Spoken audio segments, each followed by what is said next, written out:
আসসালামু আলাইকুম friends, হাড়িবাটি kitchen ওয়ানে সবাইকে জানাই অনেক অনেক স্বাগতম।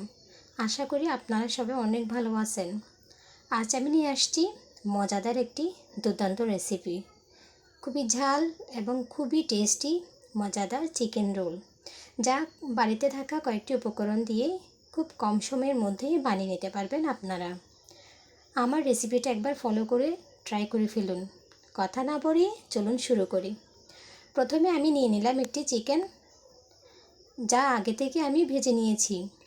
এটার রানটা আমি নিয়ে নিব, শুধুমাত্র রানের মাংসটাই আমি ইউজ করব, বাকিটা রেখে দিচ্ছি।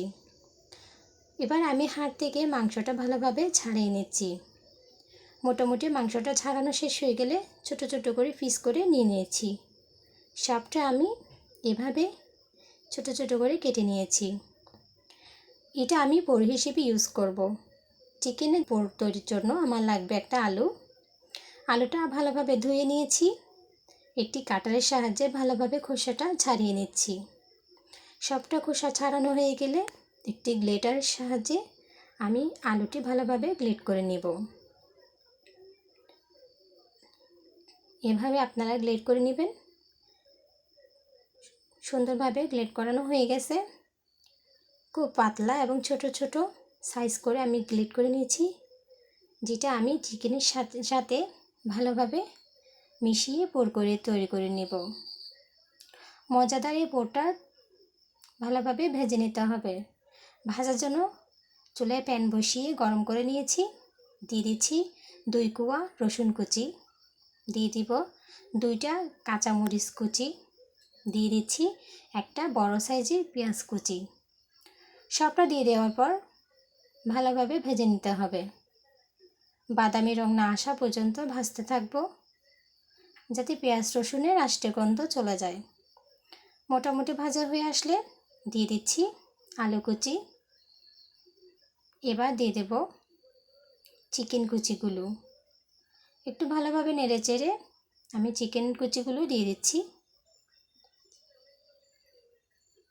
সবটা দেওয়া শেষ, আর একটু নেড়ে চেড়ে মিশিয়ে নিচ্ছি। এবার মশলাগুলো দিয়ে দিতে হবে। দিয়ে দিচ্ছি হাফ চামচের মতো হলুদের গুঁড়া, দিয়ে দিচ্ছি হাফ চামচের মতো মুরগির মাংসের মশলা, দিয়ে দিচ্ছি হাফ চামচের মতো ধনিয়ার গুঁড়া, এবং দিয়ে দিতে হবে হাফ চামচের মতো জিরার গুঁড়া। এবার দিয়ে দিচ্ছি স্বাদ মতো লবণ। লবণটা আপনারা যে যার স্বাদ অনুযায়ী বাড়িয়ে কমিয়ে নিতে পারেন। সবটা দিয়ে দেওয়ার পর ভালোভাবে নেড়ে চেড়ে দিতে হবে, যাতে নিচে লেগে না যায়। চুলার হিট আমি খুব নর্মাল হিটে রেখেছি, বেশি বাড়াতে যাবেন না, এতে পুরটা পুড়ে যেতে পারে। ভালোভাবে নেড়ে চেড়ে নিয়েছি। এবার দিয়ে দিচ্ছি 2 চামচের মতো সরিষার তেল। তেলটা দিয়ে আবার একটু ভালোভাবে নেড়ে চেড়ে দিচ্ছি। মোটামুটি সবটা দেওয়া শেষ। এবার আমি দমে রাখবো 5 মিনিটের মতো। ভালোভাবে এই পোড়টা সেদ্ধ হয়ে আসলে 5 মিনিটের মতো দমে রেখে এটা আমি নামিয়ে নিচ্ছি। রোল তৈরির জন্য আমার লাগবে অল্প একটু ব্যাটার তৈরির জন্য 1 চামচের মতো আটা, 2 চামচের মতো নর্মাল পানি দিয়ে পাতলা একটি ব্যাটার তৈরি করে নিচ্ছি। চামচের সাহায্যে এভাবে ভালোভাবে মিশিয়ে নেবেন। এবার বড় সাইজের একটি বাটি নিয়ে নিয়েছি। দিয়ে দিচ্ছি হাফ চামচের মতো চিনি, দিয়ে দিচ্ছি হাফ চামচের মতো লবণ, এবং দিয়ে দিচ্ছি 1 কাপ পরিমাণ পানি। নর্মাল পানি নেবেন, কোনো ধরনের গরম পানি ইউজ করা যাবে না, এতে রোলগুলো নরম হয়ে যাওয়ার সম্ভাবনা থাকবে। আমি মুসমুসে রোল তৈরি করব, সেই জন্য আমি নর্মাল পানি ইউজ করছি। 1 কাপ পানির জন্য 2 কাপের মতো আটা ব্যবহার করছি। একটা চামচের সাহায্যে সবগুলো ভালোভাবে মিশিয়ে নিতে হবে। এবার হাতের সাহায্যে ভালোভাবে ডোটা মথে নিতে হবে।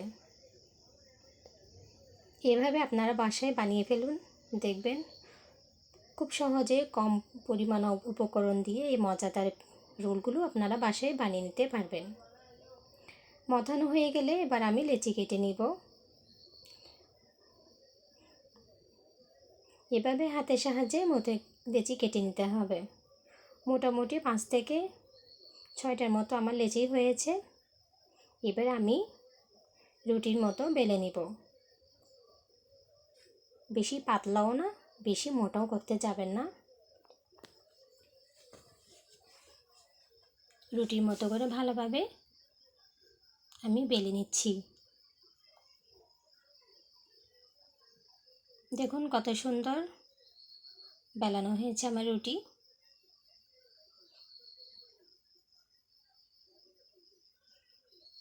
মোটামুটি রুটিটা অনেক কত বড় হয়েছে আমি দেখাচ্ছি। বেশি পাতলাও না, আবার বেশি মোটাও হবে না, এই রুটি নর্মাল সাইজেরই হবে। এভাবে আমি সব কয়টা বেলে নিয়েছি। এবার আমি আগে থেকে ভেজে রাখা চিকেন বোরগুলো দিয়ে দিচ্ছি।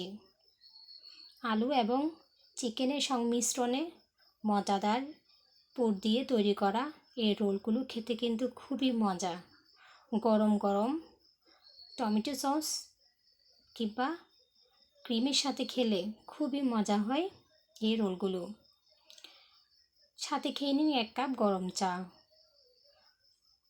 জলদি বানিয়ে ফেলুন বাসায় হাতে থাকা অল্প কয়েকটি উপকরণ দিয়েই। এভাবে উপর পিট করে ভালোভাবে আমি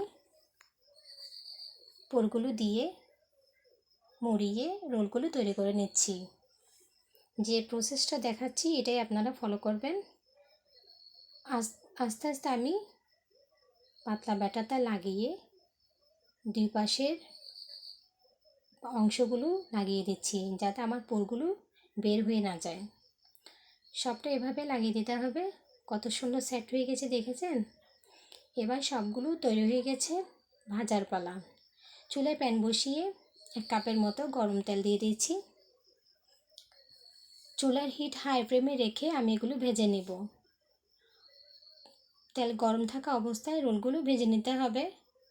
মোটামুটি সবগুলো দিয়ে দেওয়ার পর হালকা একটু ভাজা হয়ে গেলে আমি উপর পিঠ করে নিচ্ছি। সবটা ভালোভাবে উপর পিঠ করে ভেজে নিয়েছি। কত সুন্দর কালার চলে আসছে। ভিতরের পুরগুলো কিন্তু আগে থেকেই রান্না করা ছিল, তাই বেশিক্ষণ ভাজতে হবে না। মোটামুটি ভাজা শেষ। এবার আমি তেল থেকে রোলগুলো তুলে নিচ্ছি। এভাবে করে আমি 2বার করে সবগুলো রোল ভেজে নিয়েছি। এই প্রসেসটা ফলো করে আপনারা অবশ্যই বাড়িতে একবার ট্রাই করে ফেলুন মজাদার এই সুস্বাদু চিকেন রোল। আমার রেসিপিটা যদি ভালো লেগে থাকে তাহলে অবশ্যই একটি লাইক, কমেন্ট এবং সাবস্ক্রাইব দিয়ে আমায় সাপোর্ট করতে ভুলবেন না। সবাই ভালো থাকবেন, সুস্থ থাকবেন এই কামনায়। আসসালামু আলাইকুম, আল্লাহ হাফিজ।